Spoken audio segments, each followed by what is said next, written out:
I'd just like to introduce Bevan McLeod from McLeod's Agricultural Organic Fertilizer. Now Bevan, I just want to say, just like to know a little bit about yourself, where you've come from, and a little bit about your product and so forth, so the people out there in the world can understand the passion, the energy that you have for the product that you've produced from your heart. Well, it all started back when I was on cutting cane for other people. I was a cane harvesting contractor, hand cutting, cane harvesting contractor, and then I moved on to hay baling. And I've seen a lot of instances where pasture, like we're involved in here now, the lucerne and barley, the crop turned into silage. Yeah, I got involved in that. I had a dairy farm which was run for 14 years until we had no water and we had to leave the place because of shortage of water, no crops, 5-year drought, and I thought there was got to be a better way. So we come down here to Toowoomba, the wife and I, about 10 years ago, 12 years ago, and started selling other people's fertiliser. When I say other people's fertiliser, like All Rock and Supermin, and there was quite a few of them that I got involved with.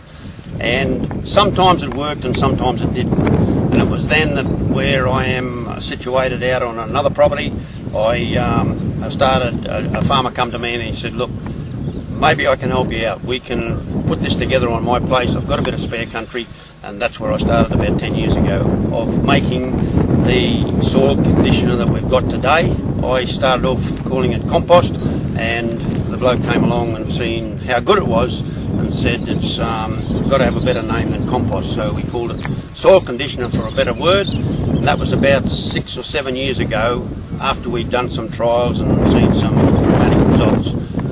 We then ventured on, and unfortunately Alvin is now going to retire, and I've had to make a stepping stone to here to Clayton's place to get involved. He come and had a look at what I was doing, and he said, well, I'm organic. I wanted to be I am organic as far as my soil condition is concerned, and I came here and thought, well, this is an opening to get in mass production and get things off the ground, which is... So tell me, Bevan, we're looking at here today, and there's a whole lot of lucerne and hay and so forth. You've taken this product that's here and you've spread it out there, and from what Clayton was saying, that he's getting a better yield out of it than what he would have on this paddock over here, which he hasn't done anything on at the moment. Yep. Well, I think that the paddock you'll see up here, you'll get a shot of that. They'll be chopping this afternoon, and you can see how the head comes up, and this head of about that long. When he puts this soil conditioner on that paddock, like he's done here with the lucerne, you can see this is a dramatic, well, a fantastic crop of lucerne, which you'll have cut probably tomorrow. He'll only be here 2 days and have all this green that you see on his property turned into silage, which means that it's cutting it at its premium. And then he'll feed that back to the cattle when he wants it. Whereas if you put the cattle on and graze it, they chop it into the ground and destroy some of the crop. Whereas the way he's doing it, he's taken the whole lot. Even a few weeds, like a lot of people say, you can't get rid of the weeds without chemicals.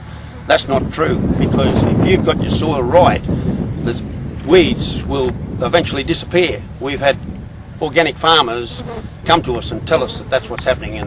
Like, it doesn't happen overnight, but it will happen in a couple of years. And when Clayton came here, I think 4 years ago, he had nothing but weeds. There was a lot of weeds, and now he's got them in control because he's cutting them off, turning them into silage, and believe it or not, the cattle eat it anyway.